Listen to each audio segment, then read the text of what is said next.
কিয়ামতের মাঠে আল্লাহর সামনে আপনাদেরকে জবাব দিতে হবে। আমার ভাইরা খেয়াল করবেন, আল্লাহর রাসূল বললেন কাসিয়াতুন আরিয়াতুন, পোশাক পরিধান করে দুনিয়াতে, অথচ তারা আল্লাহর বিচারে উলঙ্গ। এমন মহিলা আমাদের সমাজে এখন আছে। তার মানে আমরা কিয়ামতের খুব নিকটস্থ সময়ে আছি। 2 নম্বরে রাসূল বললেন মুমিলাতুন মাইলাতুন, তারা পুরুষদেরকে নিজের দিকে আকৃষ্ট করে আবার নিজেরাও পুরুষদের দিকে আকৃষ্ট হয়। নিজেরা সাজসজ্জা করে, পারফিউম করে, মেকআপ করে করে রাস্তাঘাটে বাহির হয়, স্কুলে যাই, কলেজে যাই, বেপরদা হয়ে রাস্তা দিয়ে ঘুরে, এমন অঙ্গভঙ্গির সাথে হাঁটা চলা করে, এমন ভাবে তারা নিজেদেরকে মানুষের সামনে প্রদর্শন করে, বলে এর দ্বারা একমাত্র উদ্দেশ্য হলো যেন রাস্তাঘাটের যুবকেরা তাদের পিছু ধরে। কথা বলুন ঠিক কিনা? এরকম অঙ্গভঙ্গি নিয়ে যারা চলে, রাসূল বলছেন এই সমস্ত মহিলাদের আগমন কিয়ামতের আগে দুনিয়াতে ঘটবে। এরা এখন আছে। আমার ভাই, এটা আসলে আমাদেরই অত্যন্ত লজ্জার সঙ্গে বলতে হয়।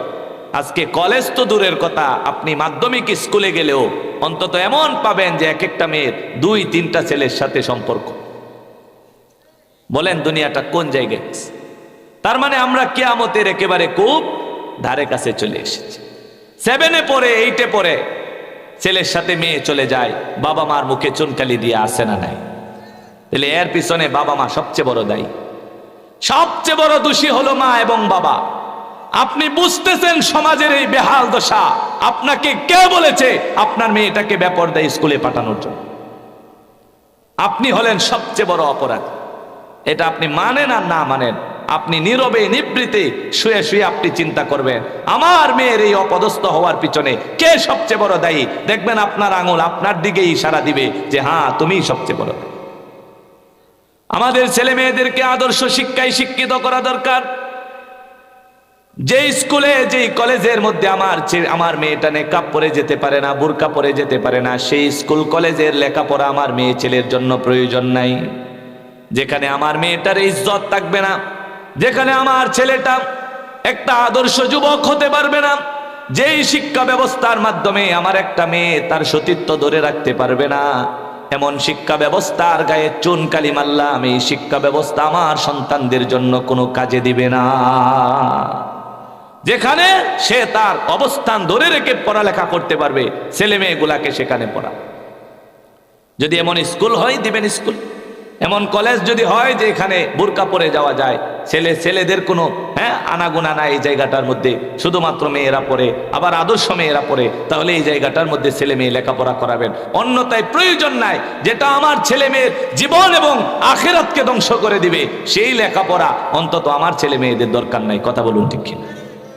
আল্লাহর রাসূল বলছেন মুমিলাতুন মাইলাতুন, যে সমস্ত মহিলারা নিজেরা পুরুষের দিকে আকৃষ্ট হয় এবং পুরুষদেরকে নিজের প্রতি আকৃষ্ট করার জন্য চিন্তা ভাবনা করে, দেখবেন পারফিউম মেখে এরপরে রাস্তা দিয়ে হেঁটে যায়, দোকানদার পর্যন্ত অস্থির হয়ে যায়, আরে কোন মহিলা এত সুন্দর পারফিউম লাগাইছে, পারফিউম লাগে।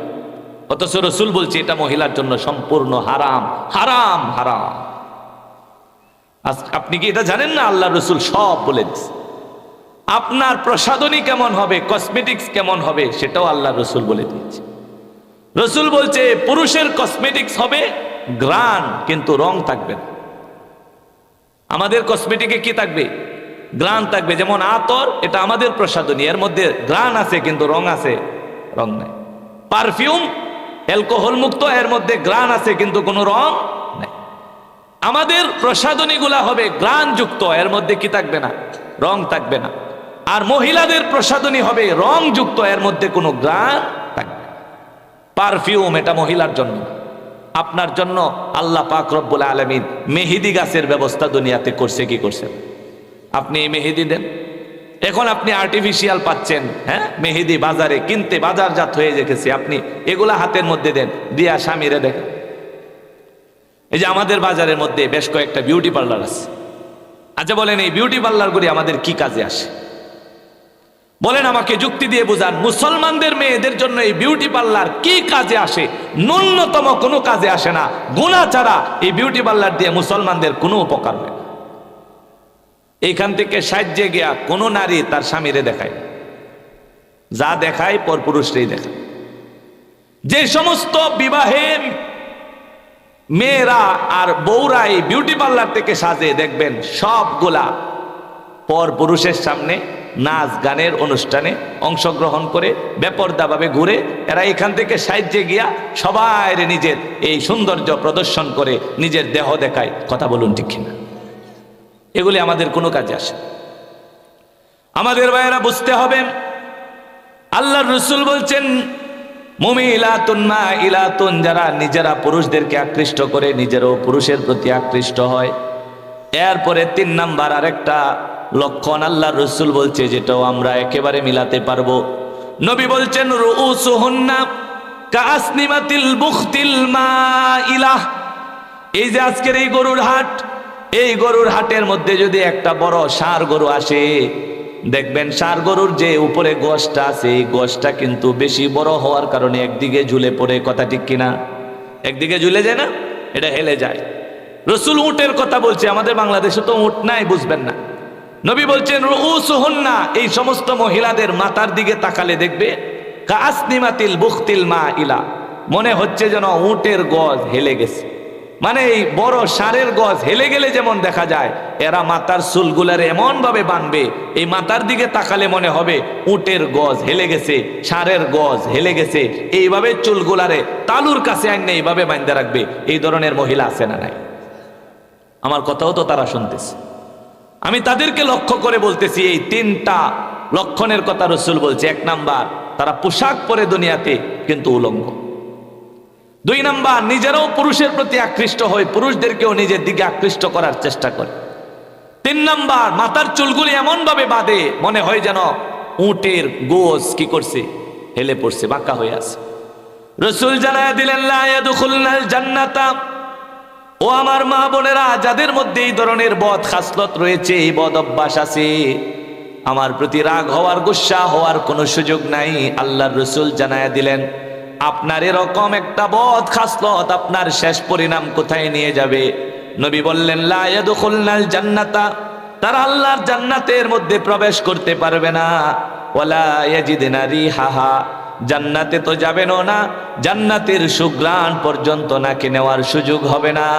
আমার যেই চরিত্র, আমার যেই চলাফেরা, আমার যেই অভ্যাস, আমার যেই আখলাক আল্লাহর জান্নাত থেকে আমাকে দূরে সরায়া দেয়, বুদ্ধিমান মহিলারা কখনো সেই চলাফেরাকে গ্রহণ করতে পারে না। এটাকে বুঝতে হবে। আপনাকে হতে হবে একজন আদর্শ মহিলা। তবে আপনার পেট থেকে, আমার আগে হুজুর বলছিল না, সন্তান দোয়া করবে, হ্যাঁ, জানাজার নামাজ পড়াবে, দোয়া করবে। হ্যাঁ, দোয়া তো করবে, ঠিক আছে, জানাজার নামাজও পড়াবে, ঠিক আছে, কিন্তু আপনার ভিতরেও তো কিছু গুণাগুণ থাকতে হবে। আপনি সারা জীবন অন্যায় কাজ করছেন, তো এই ছেলে আপনার জন্য দোয়া কতকান করবে? কোন অন্তত সামান্য কিছু তো আপনার নিয়ে যাওয়া লাগবে। এত বেশি আমল করতে পারছেন না, কিন্তু একটু ভালো সভ্য মহিলা হইয়া কবরে যাওয়া লাগবে। এই যে সন্তান আমাদের জানাজা পড়াইবে, দোয়া করবে, হ্যাঁ আল্লাহ তাআলা মাফ করবেন, কিন্তু অন্তত নিজে কিছুটা হইলেও ভালো হয়ে এরপরে কি কবরে যাওয়া লাগবে। আল্লাহ পাক রব্বুল আলামিন আমাদেরকে কথাগুলি বোঝার মতো তৌফিক দান করুন, পড়েন আমিন। নবীর মোহাব্বত যেমন আমাদের মধ্যে আছে, নবীর অনুসরণ আনুগত্য যেন আমরা আমাদের প্রত্যেকটা কাজে কর্মে, প্রত্যেকটা আচার আচরণে, প্রত্যেকটা জায়গাতে আমরা নবীর আদর্শ অনুসরণ করতে পারি। আল্লাহ পাক রব্বুল আলামিন আমাদেরকে তৌফিক দান করুন। মা বোনদের ব্যাপারে যে কথাগুলি বলা হলো, আসলে এই কথাগুলি আমি বলার ইচ্ছা নিয়ে এখানে বসি নাই। আমি চিন্তা ভাবনা করেছিলাম অন্তত 40 মিনিটে আলোচনা শেষ করব, 40-এর ডাবল হয়ে গেছে। আসলে আলোচনা আমরা ইচ্ছা করলেও আমাদের মুখ থেকে নিজ ইচ্ছায় বাহির হয় না। আল্লাহ পাক রব্বুল আলামিন যা বাহির করেন তাই বাহির হয়। আমি এই কথাগুলি বলেছি, এখানে অনেকগুলি কথা অনেক শক্ত হয়ে গেছে। আমি আমাদের প্রত্যেকের উপকারের জন্য বলছি। খোদার কসম, কাউকে লজ্জিত করা, অপদস্থ করার নিয়তে আমি একটা কথাও বলি নাই। এই কারণে আমরা প্রত্যেকটা ভালো কথার উপর নিজেরা আমল করার চেষ্টা করব। আমাদের জীবন পরিবর্তন করে এরপরেই কবরের দিকে যেতে হবে, নয়তো কবরের অবস্থা ভালো হবে না, হাসরের অবস্থা ভালো হবে না, কোনো জায়গায় আমি শান্তি খুঁজে পাবো না। এটাই চূড়ান্ত বাস্তবতা। যদিও আপনি তাকায় দেখেন আপনার বাবার কবরটা মাটি হয়ে আছে, আসলে মাটি না। রাসূল বলছেন হয় জান্নাতের টুকরা, না হয় জাহান্নামের গর্ত। আপনি দেখতেছেন আপনার চামড়ার চোখে, আরে আব্বার কবরের মাটিগুলি ভাঙ্গে পড়ছে, এখানে তো আসলে মাটি নাই, আল্লাহ এটা রূপ পাল্টায় ফেলছে। এটা হয় জান্নাতের বাগান হয়েছে আপনার বাবার কবরটা, মায়ের কবরটা, না হয় জাহান্নামের একটা কি হয়েছে, গর্ত হয়েছে। এমনও হইতে পারে কারো মা বাবার কবরের মধ্যে জাহান্নামের আগুন ধাউ ধাউ করে জ্বলতেছে, আর আপনি সেই আগুনের মধ্যে আরো কি দিতেছেন, তেজ বাড়াইয়া দিতেছেন। এই যে মহিলা মা বোনরা চুলার আগুনে সুহল দেয় না, আরে আগুন কি হয় বাড়ে। সন্তান যখন দুনিয়াতে অপকর্ম করে তখন এটা আগুনের মধ্যে সুহল দেওয়ার মতো। এই কারণে যাদের মা বাবা চলে গেছে, আপনি একটু হলেও নিজেকে আটকা, অন্তত আপনার কোনো স্বভাবের কারণে আর আচরণের কারণে যেন মা বাবার কষ্ট পাওয়া না লাগে। সভ্য হন, নিজের জীবনকে আদর্শ জীবন বানান। কয়দিন বাঁচবেন কন? এখনকার মানুষ সমানেই চলে যাচ্ছে, আপনি যে যাবেন না এর কোনো নিশ্চয়তা নাই। আমার ভাই, কারণে ভালো হওয়ার সময় এখনো আছে, কিন্তু একটু পরে হয়তো নাও থাকতে পারে। এখনো আছে, এখনো আছে। আমরা এখানে যারা আছি প্রত্যেকের জন্য ভালো হওয়ার সময় এখনো আছে, কিন্তু আর 5 মিনিট পরে নাও থাকতে পারে। এ কারণে এখন এই যে ডেট দেওয়ার কোনো সুযোগ নেই। এই যদি বলি ভাই নামাজটা পড়েন, হুজুর জুম্মাতে শুরু হলো, শুক্রবারতে ধরবা, এই শুক্রবার পর্যন্ত যে যাই বাইন, এর কি গ্যারান্টি? কেডা নিব আপনার? এ কারণে এখন ভালো হওয়ার ব্যাপারে সিদ্ধান্ত হলো এখনই ভালো হবো, একটু পরে না। একটু পরে সময় কারো জন্য অপেক্ষা করবে? আল্লাহ পাক রব্বুল আলামিন আমাদেরকে কথাগুলি বুঝার তৌফিক দান করুন, পরে না আমি। বাজারের মানুষগুলো অনেক কষ্ট করে। আমরা তো ব্যবসায়ীদের কাছে আসলে সত্যিকার অর্থে যেটা, হ্যাঁ, আপনারা যারা ব্যবসা করেন, বিশেষ করে এই মাহফিলের সিজনে, এই শীত সময়ে আপনাদের কিন্তু প্রচুর কষ্ট হয়।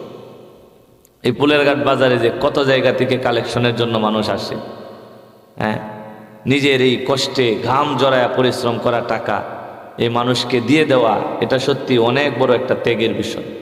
আমাদের লজ্জা লাগে, এত মানুষ আপনাদের কাছে আসে, আবার আমাদের মাদ্রাসা থেকেও আপনাদের কাছে আসছে এবং আসে, এটা আমাদের কাছে লজ্জা লাগে আসলে এতগুলা মাহফিলে। ওই দিন এক লোকে দেখাইছে আমারে, কয় এই আমি শুনছি, খবর পাইছি, কয় দোকান বেশিরভাগ বন্ধই থাকে, কিন্তু এরপরেও 93টা পোস্টার জমছে। কয়টা? 93টা। তাহলে যার দোকান সবসময় খোলা থাকে, অন্তত 100-150-200 পোস্টার জমছে। চিন্তা করেন, 20 টাকা করে দিলেও তার কি পরিমাণ টাকা দিতে হচ্ছে। আবার আপনারা কম দিলে আমরা রাগ করি, মানে কি এক অবস্থা দেখেন। আমরা সবাই আপনাদের কাছে বেশি বেশি আশা করি, অমুক ভাইয়ে কম দিল, না না না না, এটা কাজটা ঠিক করছে না। আসলে আপনার যে কি পরিমাণ জায়গাতে দিতে হয়, এটা আমাদের একটু বিবেচনা করা দরকার। আমার ভাই দোয়া করেন, আল্লাহ তাআলা যেন আমাদেরকে স্বাবলম্বী বানায়, আমাদের মাদ্রাসাগুলার যেন মানে স্বনির্ভরতা থাকে, ছাত্রর বেতন দিয়ে যেন উস্তাদের বেতন চলে। আমাদের মাইঝাটি মাদ্রাসার অবস্থা যদি ইনশাল্লাহ আল্লাহ যদি দেয় এমন হয়, আমরা কারো কাছে 1 পয়সার জন্য যাব না ইনশাল্লাহ। আমাদের এই বছরের মাহফিল আগামীকালকে, জানেননি, হ্যাঁ, দাওয়াতটা দিয়ে দিই সবাইকে। আমি সম্ভব হইলে সবাইরে কার্ড দিয়ে দাওয়াত দিতাম, কিন্তু সময় স্বল্পতা, নিজের ব্যস্ততা, অনেক কিছুর কারণে, আপনারা অনেক পরিচিত মানুষ, হয়তো আমি দাওয়াত দিতে পারি নাই। আগামীকালকে আমাদের মাহফিল মাইঝাটি মদিনাতুল উলুম মাদ্রাসার 52তম মাহফিল ইনশাল্লাহ, সারা রাত ব্যাপী হবে। কালকে শুক্রবার, আপনারা সবাই যাবেন, সবার জন্য ইনশাল্লাহ আমরা আপনাদের অপেক্ষায় থাকবো। যাবেন সবাই, আলোচনা শুনবেন, অনেক বড় বড় আলোচকরা আসবে। আল্লামা সাদিকুর রহমান আজহারি, মাগরিব বাদ মুফতি আতিকুল্লাহ সাহেব কথা বলবেন, এশার পরে একজন কথা বলবেন, খুব সুন্দর আলোচনা করে এমদাদুল্লাহ ভৈরবী সাহেব, তারপরে আরেকজন, এরপরে প্রধান আলোচক, এরপরে আরেকজন। এভাবে আমাদের সারা রাত্রের মাহফিলটাই চমৎকার হবে ইনশাল্লাহ। আমরা এবছর ছাত্রদেরকে দিয়ে আগে যত ধরনের কালেকশন হইতো, এই যে গাড়ি ঘোড়া আটকায়া, এরপরে দূর দূরান্তের বাজার পর্যন্ত অনেক কিছু আমরা সব বন্ধ করে দিছি। এতে আমরা দেখছি মানুষেরা অত্যন্ত খুশি। ছাত্ররা আলহামদুলিল্লাহ তাদের লেখাপড়ার কোনো ব্যাঘাত ঘটছে না, ছাত্ররা লেখাপড়া করছে। আমরা শুধুমাত্র ফুলেরঘাট বাজারটা কালেকশন করছি, বাজারের মধ্যে শুধু ফুলেরঘাট বাজার, এছাড়া আর অন্য কোনো বাজারে আমরা একটা ছাত্রও পাঠাই নাই, একজন উস্তাদও পাঠাই নাই, কোনো কালেকশন আমরা করিনি। আলহামদুলিল্লাহ, আপনারা দোয়া করেন আল্লাহ তাআলা যেন মাহফিলটাকে সফল করে, এরপরে আমাদেরকে যেন স্বনির্ভরতা দান করে, ছাত্র দিয়া যেন মাদ্রাসা ভরপুর করে, লেখাপড়ার যেন উন্নতি হয়, আপনারা যেন আত্মতৃপ্তি পান, গর্ব করে যেন বলতে পারেন যে আমাদের গ্রামে একটা ভালো মাদ্রাসা আছে। ইনশাল্লাহ আমরা এই চেষ্টা করতেছি, আপনারা আমাদের সাথে সহযোগিতা করবেন। আল্লাহ পাক রব্বুল আলামিন আমাদের সবাইকে কবুল করুন, আমিন। আর বিশেষভাবে আগামী কালকের মাহফিলে সবাই যাবেন ইনশাল্লাহ, যাবেন না? কারা কারা যাবেন ইনশাল্লাহ? মাশাআল্লাহ, আল্লাহ কবুল করুন, আমিন।